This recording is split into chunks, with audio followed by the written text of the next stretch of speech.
दोस्तों एक बार फिर से मैं आपके लिए SECL form fill up 2026 apply online process की अपडेट लेके आ चुके हैं। किस तरह से आप SECL south eastern coalfields limited के माइनिंग सिद्धार्थ डिप्टी सर्वेयर असिस्टेंट फोरमैन के 1055 खाली पदों के लिए अपने फॉर्म अप्लाई कर सकते हो। स्टेप बाय स्टेप कंप्लीट जानकारी आपको इस वीडियो में दी जाएगी। लास्ट डेट ऑनलाइन आवेदन करने की 14 मई 2026 है, तो आप जल्द से जल्द अपना फॉर्म अप्लाई कर ले, कुछ ही दिन शेष रह गए हैं। फॉर्म अप्लाई करते समय अगर आपके सामने कोई भी टेक्निकल प्रॉब्लम आ रही है तो उसका हल भी आपको इस वीडियो में मिल जाएगा।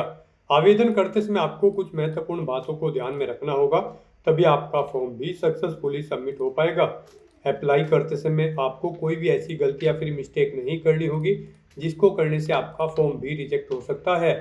फॉर्म अप्लाई करते समय आप अपना रजिस्ट्रेशन किस प्रकार से करोगे, पर्सनल डिटेल, क्वालिफिकेशन डिटेल आपको कैसे फिल करनी होगी, डॉक्यूमेंट सिग्नेचर, फोटोग्राफ कैसे और कितने केबी में आप अपलोड करोगे, फीस पेमेंट करते हुए रजिस्ट्रेशन से लेकर प्रिंट तक आप कैसे अपना फॉर्म अप्लाई करोगे।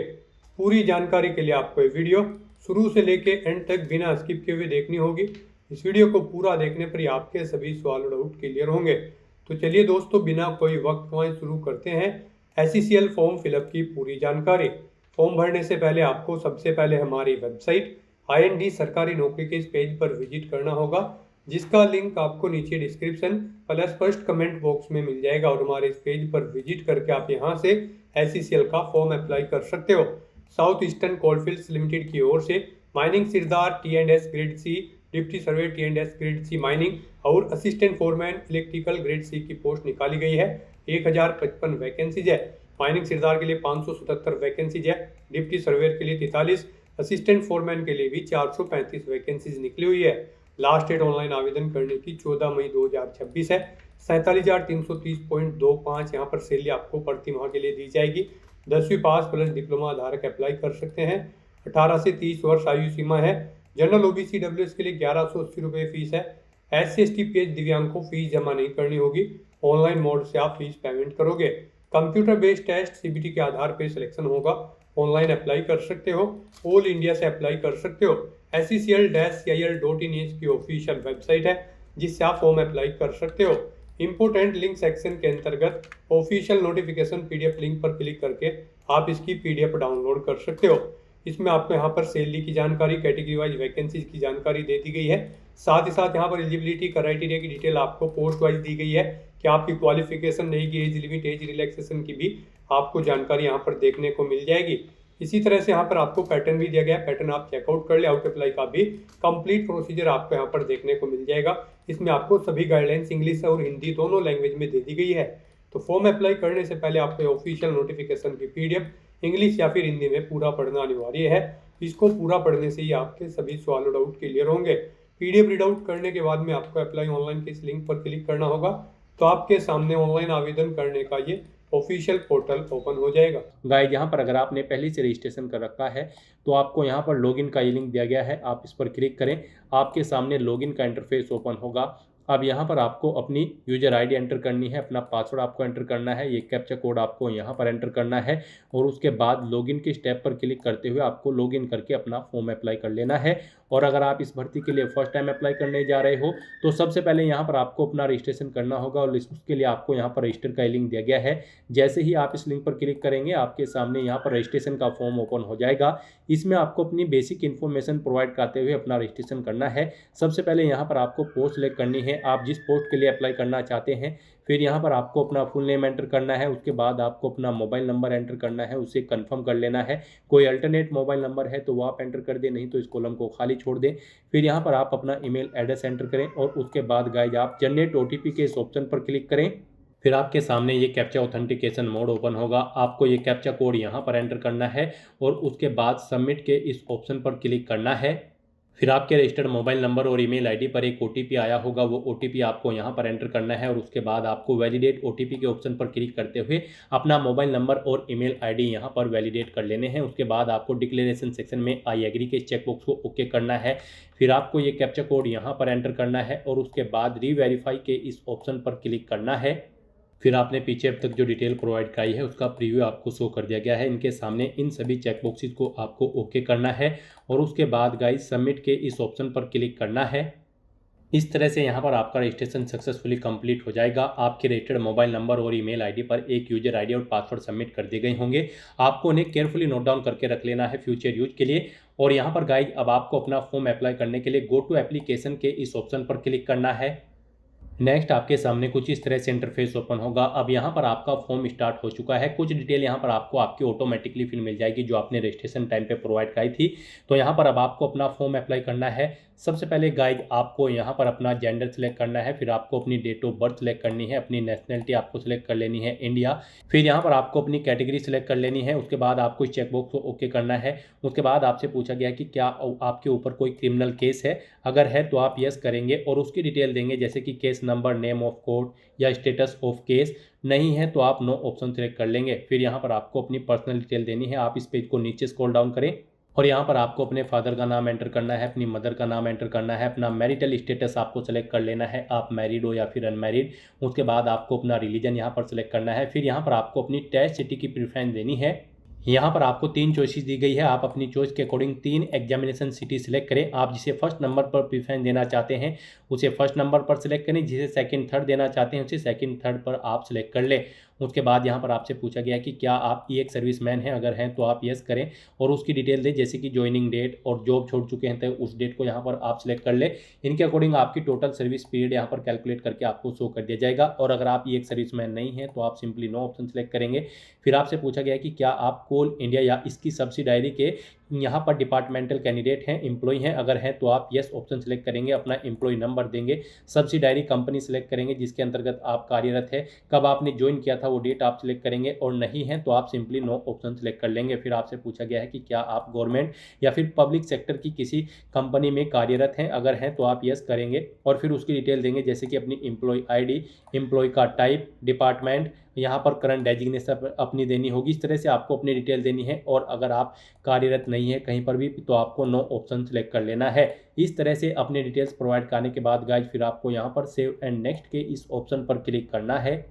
नेक्स्ट यहाँ पर आपको अपनी कम्युनिकेशन डिटेल देनी है। यहाँ पर आपको अपना कोरोस्पोंडेंस एड्रेस एंटर करना है। उसके बाद आपको अपना परमानेंट एड्रेस यहाँ पर एंटर करना है और अगर आपका परमानेंट एड्रेस आपके कोरोस्पोंडेंस एड्रेस के अकॉर्डिंग सेम है तो आप इस permanent address same as correspondence address में यस के इस ऑप्शन पर क्लिक कर दें। ऑटोमेटिकली आपका परमानेंट एड्रेस आपके कोरोस्पोंडेंस एड्रेस के अकॉर्डिंग यहाँ पर फिल हो जाएगा। इस तरह से अपनी कम्युनिकेशन डिटेल प्रोवाइड करने के बाद गाइज फिर आपको यहाँ पर सेव एंड नेक्स्ट के इस ऑप्शन पर क्लिक करना है। नेक्स्ट यहाँ पर आपको अपनी एजुकेशनल क्वालिफिकेशन और एक्सपीरियंस की डिटेल प्रोवाइड करनी है। आप ऑफिशियल नोटिफिकेशन में से चेकआउट कर सकते हो। गाइज यहाँ पर अगर आप माइनिंग सिरदर की पोस्ट के लिए अप्लाई कर रहे हैं तो फिर आपका 10वीं क्लास पास आउट होना जरूरी है या इसके इक्विवेलेंट कोई एग्जाम आपका पास आउट होना जरूरी है या फिर आपके पास डिप्लोमा होना चाहिए माइनिंग इंजीनियरिंग का 3 साल की ड्यूरेशन का, या फिर आपके पास डिग्री होनी चाहिए माइनिंग इंजीनियरिंग की या फिर इसके इक्विवेलेंट क्वालिफिकेशन आपकी यहाँ पर होनी चाहिए और आपके पास वैलिड माइनिंग सिरदरशिप सर्टिफिकेट होना चाहिए और यहाँ पर आपके पास वैलिड गैस टेस्टिंग सर्टिफिकेट होना चाहिए, वैलिड फर्स्ट एड सर्टिफिकेट भी आपके पास यहाँ पर होना चाहिए अगर आप यहाँ पर माइनिंग सिरदर की पोस्ट के लिए अप्लाई कर रहे हैं। और गाइज अगर आप सर्वेवर की पोस्ट के लिए अप्लाई कर रहे हैं तो आपका 10वीं क्लास पास आउट होना जरूरी है या फिर इसके इक्विवेलेंट क्वालिफिकेशन या फिर आपके पास डिग्री या फिर डिप्लोमा होना चाहिए माइनिंग में या फिर माइनिंग सर्वेइंग इंजीनियरिंग में किसी वेल रिकॉग्नाइज्ड इंस्टीट्यूट से, प्लस आपके पास सर्वेयर्स का सर्टिफिकेट होना चाहिए। और अगर आप असिस्टेंट फोरमैन की पोस्ट के लिए अप्लाई कर रहे हैं तो आपका 10वीं क्लास पास आउट होना जरूरी है या फिर इसके इक्विवेलेंट कोई एग्जाम और आपके पास यहाँ पर डिप्लोमा होना चाहिए हाई या फिर इसके रिलेवेंट कोई क्वालिफिकेशन होनी चाहिए मिनिमम 3 साल की कोर्स का यहाँ पर इलेक्ट्रिक इंजीनियरिंग में। जी हाँ दोस्तों, इलेक्ट्रिकल इंजीनियरिंग में आपके पास डिप्लोमा होना चाहिए अगर आप असिस्टेंट फोरमैन इलेक्ट्रिकल की पोस्ट के लिए अप्लाई कर रहे हैं। तो यहाँ पर आपको अपनी क्वालिफिकेशन चेकआउट कर लेनी है आप जिस भी पोस्ट के लिए अप्लाई करने जा रहे हैं और उसके अकॉर्डिंग अपनी क्वालिफिकेशन की डिटेल यहाँ पर आपको देनी है। सबसे पहले यहाँ पर आपको बताना है आपके पास मैट्रिकुलेट आपने 10वीं पास आउट कर रखी है या फिर इसके इक्विवेलेंट एग्जामिनेशन या फिर कोई डिग्री या फिर डिप्लोमा, आप अपने अकॉर्डिंग यहाँ पर ऑप्शन सेलेक्ट करेंगे और उसकी डिटेल देंगे। यहाँ पर 10वीं अगर आपने कर रखी है तो फिर यहाँ पर आपको इंस्टीट्यूट का नाम या फिर स्कूल या कॉलेज का नाम देना होगा जिससे आपने अपनी 10वीं क्लास पास आउट की है। पासिंग डेट यहाँ पर आपको सिलेक्ट कर लेनी है, कब पास आउट की है या फिर डिग्री डिप्लोमा आपने कब पास आउट किया है। बताना है अपना रिजल्ट परसेंटेज में आया है आपका रिजल्ट या फिर CGPA में। आप अपने अकॉर्डिंग ऑप्शन सेलेक्ट करें। परसेंटेज में अगर है तो आप बताएं कितने मार्क्स आपने ऑब्टेन किए हैं, मैक्सिमम कितने मार्क्स थे जिसमें से आपने मार्क्स ऑब्टेन किए हैं। इनके अकॉर्डिंग आपकी परसेंटेज कैलकुलेट करके यहाँ पर आपको शो कर दी जाएगी। उसके बाद यहाँ पर अगर आपने कोई एडिशनल क्वालिफिकेशन कर रखी है तो उसकी डिटेल यहाँ पर आप देंगे। जैसे कि अगर आपने डिप्लोमा कर रखा है तो उसकी इंस्टीट्यूट या यूनिवर्सिटी का नाम देंगे जिससे आपने अपने डिप्लोमा किया है, स्पेशलाइजेशन देंगे जिसमें आपने अपना ये डिप्लोमा पास आउट किया है, पासिंग डेट सेलेक्ट करेंगे, रिजल्ट का मोड बताएंगे, मार्क्स बताएंगे कितने आपने ऑब्टेन किए हैं। अगर परसेंटेज में आपका रिजल्ट है टोटल मार्क्स देंगे जितने में से आपने मार्क्स ऑब्टेन किए हैं, इनके अकॉर्डिंग आपकी परसेंटेज कैलकुलेट करके यहाँ पर आपको शो कर दी जाएगी। इस तरह से यहाँ पर आपको अपनी क्वालिफिकेशन की डिटेल देनी है। उसके बाद आपसे पूछा गया है कि क्या आपके पास वैलिड फर्स्ट एड सर्टिफिकेट है माइनिंग सीडर की पोस्ट पर अप्लाई करने के लिए, तो यहाँ पर आपको येस करना होगा। आपके पास वैलिड गैस टेस्टिंग सर्टिफिकेट है, इसके लिए भी आपको येस करना होगा, ये भी आपके पास होना चाहिए अगर आप माइनिंग सीडर की पोस्ट के लिए अप्लाई कर रहे हैं। फिर यहाँ पर आपसे पूछा गया है कि क्या आपके पास सेकंड क्लास मैनेजर सर्टिफिकेट है कॉम्पिटेंसी का, तो यहाँ पर भी आपको येस ऑप्शन सेलेक्ट करना होगा।